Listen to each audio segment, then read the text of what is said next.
Di Dadap itu banyak anak-anak yang tidak memiliki akte kelahiran, banyak warga yang tidak memiliki KTP dan KK.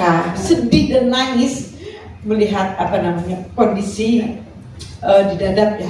Pendapatan mereka berkurang, mereka kesulitan mencari ikan. Jadi rumah warga itu kan sebagian udah terendam ya. Minimal sekarang yang dibutuhkan itu 500 toilet jongkok.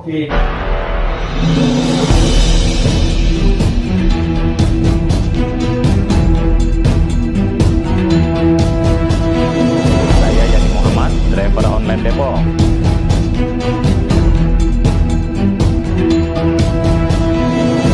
KPPI sebenarnya untuk Dadap kami masih berfokus pada isu yang memang kita akan kuatkan kan. Isu seperti yang menjadi bahan diskusi hari ini, yaitu isu sanitasi, air bersih dan sampah. Kalau bagi kami itu juga perlu dilihat juga ya, selain masalah dampak dari PIK ya, proyek gitu, dan sebenarnya itu juga menjadi bahan diskusi kita gitu kan. Selain kita bicara isu sanitasi air bersih dan persampahan, itu juga menjadi bahan temuan kita dan itu juga menjadi bahan diskusi kita juga, karena itu kan wilayah tenorial ya yang lagi bermasalah gitu ya, tentang hak-hak mereka untuk hidup di situ gitu.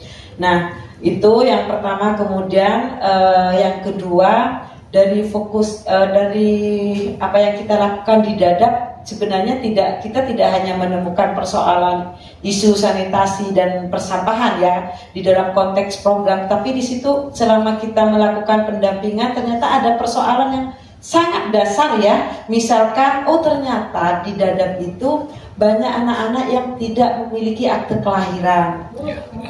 Iya, itu yang kita temukan. Kemudian banyak warga yang tidak memiliki KTP dan KK, dan itu ada semacam kayak pemain juga di wilayah situ ya. Masa seperti pengurusan akte kelahiran itu biayanya 250 ya kalau tidak salah, karena kebetulan kemarin saya sama Bang Ervin juga di situ. Kemudian KTP ada 450, ada 400, kemudian KK ada yang 300, ada yang 350.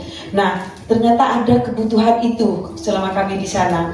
Dan di situ kami bersama koalisi juga membantu bagaimana mempertemukan dengan pelayanan publik, terutama ombudsman ya. Kita mengundang ombudsman dan alhamdulillah kepala desanya sangat welcome banget ya. Bapak Lurah ya, Bapak Lurah sangat welcome dengan fasilitasi kita untuk mendatangkan ombudsman, dan berbondong-bondong ibu-ibu itu datang ke sana mengurus akte kelahiran anaknya, KK dan KTP. Dan itu menurut saya itu adalah luar biasa.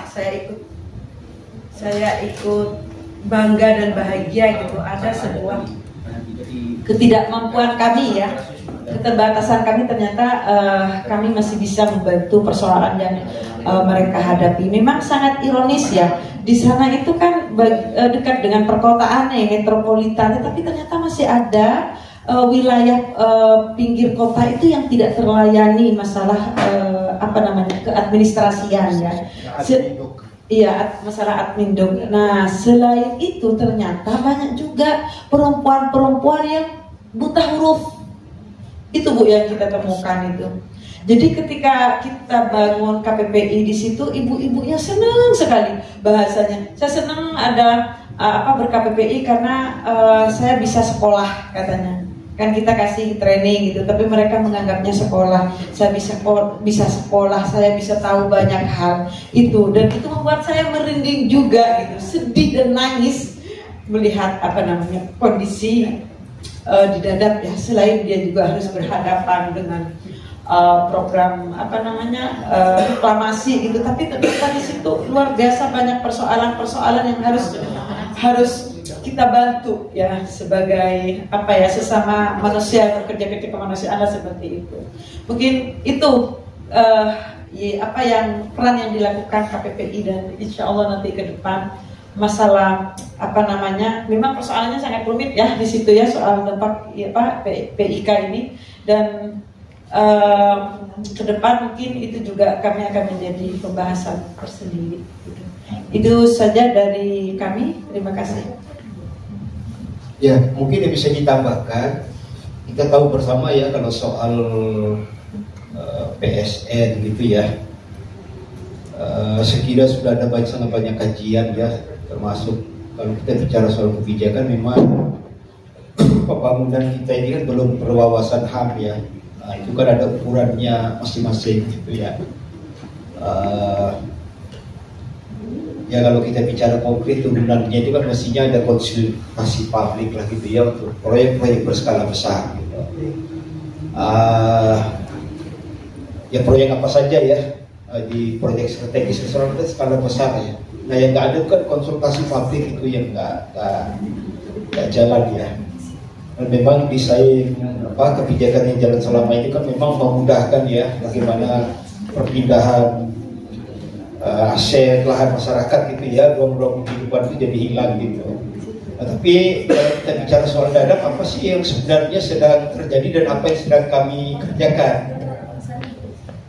Nah, jadi mungkin banyak hal sedang terjadi di dadap, tapi kami di koalisi ini, termasuk KPPI, memang kami sejauh ini hal-hal yang lain itu kita jadikan bahan diskusi aja, Ibu Bapak. Tidak luput dari pantauan kami, tapi yang jadi fokus bagi kami sekarang ini menangani dampak yang muncul baik akibat kurang responsifnya kebijakan pemerintah hingga ke pemerintah daerah, juga termasuk bagaimana dampak proyek PIK itu sendiri. Ada sangat banyak dampak ya terhadap kehidupan warga pesisir, khususnya keluarga nelayan di sekitar PIK itu. Misalnya sekarang kan nyari ikan tuh sulit, jadi nyari ikan di pinggir nggak bisa lagi sekarang gitu. Jadi nyari ikan harus menempuh jarak perjalanan yang jauh dan tentu butuh biaya yang jauh lebih besar, butuh waktu yang jauh lebih besar. Baru saja kemarin itu waktu saya ke sana bulan Oktober itu ada dua kapal nelayan ditangkap gitu ya, karena nyari ikan di sekitar situ gitu. Pendapatan nelayan itu berkurang drastis gitu ya setelah PIK ada. Itu pengakuan warga semua nih yang saya sampaikan ya. Pendapatan mereka berkurang, mereka kesulitan mencari ikan gitu. Kemudian ada soal limbah. Limbah itu kalau dulu cuma lewat aja, sekarang menetap di sana gitu, katanya warga. Nah kalau kita kembali ke soal-soal yang menyangkut isu gas yang sekarang sedang kami bicarakan, di sana itu kalau ada problem soal, dan saya prihatin banget ya, saya membayangkan sekarang ini musim hujan mulai turun. Nah ada problem ketika tanggul udah dibangun yang tujuannya sebenarnya baik kan, bagaimana agar rob itu kan nggak meluas ke tempat warga. Tapi sejak tanggul dibangun itu, sekarang air yang dari sungai di dalam kan nggak bisa keluar. Nah selama ini pada saat sebelum musim hujan itu air menggenang. Nah kemudian sampah di situ. Jadi rumah warga itu kan sebagian udah terendam ya, tapi memang itu warga yang udah dibayar dan nanti akan pindah. Tapi mereka belum pindah karena tempat untuk yang direncanakan untuk tempat mereka pindah itu ternyata diklaim gitu oleh sekelompok orang.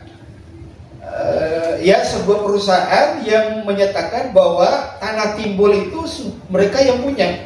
Padahal menurut pengakuan warga udah lebih 30 tahun nggak ada, itu kosong aja di situ.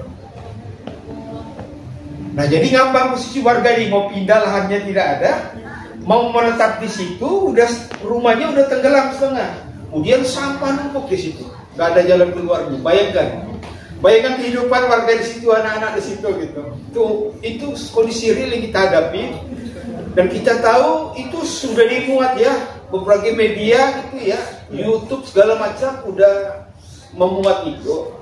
Yang bisa saya kabarkan kepada ibu bapak hasil saya ke sana, sampah di dalam itu yang ngangkut itu justru petugas atau tim dari DKI Jakarta, bukan dari Pemkab Tangerang. Bayangkan, itu situasinya. Terus yang kedua ada masalah soal air bersih. Di dalam itu ibu-ibu nelayan harus mengeluarkan uang 35.000 sampai 45.000 sehari. Air itu tiap hari. Tiap hari ya Ibu Bapak ya. 35.000 kalikan 1 bulan berapa ya kira-kira Ibu Bapak? 1 juta lebih. Ini nelayan loh ya. Ibu-ibu nelayan yang tadi kita temui, yang kemiskinan ekstrimnya itu salah satu yang tinggi itu di wilayah pesisir. 35.000 sehari harus dikeluarkan untuk beli air bersih dan air minum. Kebutuhan air minum 1 kakak itu kita semua tahu. Jadi air bersih diperoleh, ya nggak bersih-bersih amat. Tapi air bersih ini diperoleh 2 caranya. Caranya cuma satu sih ya, beli di bor usaha tetangga itu bisa jam-jaman. 1 jam tuh 10.000. Nah tapi kalau udah mandi pakai air itu juga yang dipakai untuk macam-macam lah ya, di luar minum. Nah, itu udah gatal-gatal. Jadi kalau ngelihat ya gambar-gambar eksotik ya di badan ibu-ibu di dalam itu udah biasa saya kalau kesana. Eksotik gitu ya. Udah sering digaruk gitu ya, gatal itu. Terus kata tetangganya gini, ibu sih salah, itu harus kalau udah mandi pakai air bor itu harus disiram lagi pakai air pump.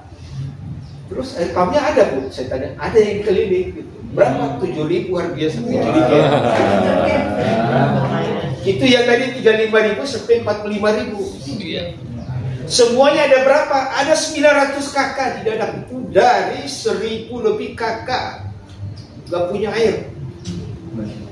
PDAM itu hanya sampai di depan dan air dan pipanya itu rusak. Ada pula itu kelompok yang datang pasang tampungan di situ, dia lah yang jualan air 7.000 tadi. Nah, itu soal air bersih apa lagi? Sampah sudah. Limbah tadi. Nah sanitasi nggak ada sanitasi di sana. Sanitasi itu larinya ke stunting, larinya ke kanker serviks. Pokoknya penyakit yang berhubungan dengan air kita semua tahu. Dan korban yang paling utama itu siapa? Ibu-ibu dan anak-anak. Jadi kalau Pak Prabowo nanti akan bicara soal Indonesia Emas 2045, Indonesia cemas di 2045. Indonesia cemas 2045 dari dada. Itu pasti gitu. Itu yang sekarang sedang kita hadapi. Jadi sekarang konkretnya apa?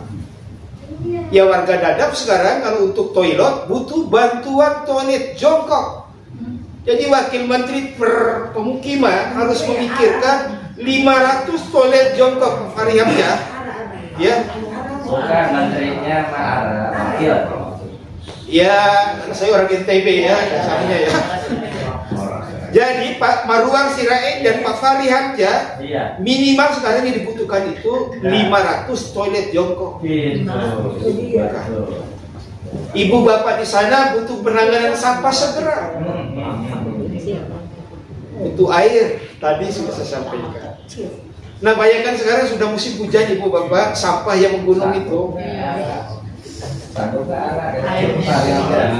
Ya ini kita rekomendasikan kalau benar pemerintahan ini memang punya komitmen. Nah inilah saya bilang ini adalah batu ujian untuk pemerintahan Prabowo. Bagaimana soal gitu ya kondisi layanan ini, layanan dasar ibu bapak ya. Layanan dasar ini yang kita bicarakan ini kemudian bisa jadi prioritas. Salah satu caranya dengan memainstreaming, dengan mengafirmasi, membuat kebijakan afirmasi bagaimana kawasan pesisir itu di dalam proses-proses nomenklatur kebijakan dan sebagainya itu diutamakan. Karena dia ini sudah ibaratnya kalau lomba adu lari udah lama ini luput dari lomba adu lari pembangunannya gitu maksud saya. Jadi harus diprioritaskan dengan kondisi yang sangat buruk ini. Itu maksud kami ibu bapak gitu ya. Kenapa kita minta ada prioritas dari pemerintah untuk kawasan pesisir ini. Salah satu sumber persoalan kenapa tidak ada air bersih bukan hanya tidak ada sih, mungkin juga di tempat lain. Kawasan pesisir adalah aspek tenurial dan admin. Kan kita kalau mau pasang ke PDAM itu harus punya KTP ya. Kalau nggak punya KTP terus gimana bisa dapat layanan air bersih? Itu juga soal kepemilikan lahan. Nah, soal, dan saya kira bukan hanya di Dadap, di banyak tempat wilayah pesisir itu biasanya abai soal legalisasi atas aset yang mereka miliki, termasuk adminnya. Itulah yang kemudian layanan publik menjadi terhambat. Beberapa instansi misalnya PDAM gak mau tuh dia memasang pisah sambungan baru kalau tidak ada KTP, kan itu jadi syarat. Itu juga soal lahan. Nah, itu yang menurut saya mungkin paling mendasar. Karena kelalaian itu, maka kemudian wilayah pesisir rawan diserobot dan rawan direncanakan untuk hal-hal yang sebetulnya bukan untuk kebutuhan masyarakatnya sendiri. Balik lagi ke tadi yang saya sebutkan, sumbatan pertama adalah karena warga setempat nggak dilibatkan rencana kawasannya mau diapain. Jadi ketika ada investasi besar, muncullah rencana besar, kan biasanya begitu ya. Ada uang, ya ada rencana. Dia nggak kosong. Dia nggak kosong, terus semua lahan nggak ada penghuninya, gitu kan gitu pasti kan. Apalagi kalau dia tidak punya bukti kepemilikan lahannya, udah dianggap nggak ada orang itu. Nah itu sumber masalah, dan saya kira bukan hanya ada, banyak kasus. Kita bisa dengar kalau pesisir itu ada kasus Batam dulu ya, kawasan industri di Jawa Tengah, itu kan ramai juga, sempat. Terus PLTU di Indramayu, banyak tidak perlu disebutkan satu-satu, itu saya kira perlu bisa terus ini. Tapi saya kira itu sumber masalahnya. Makasih.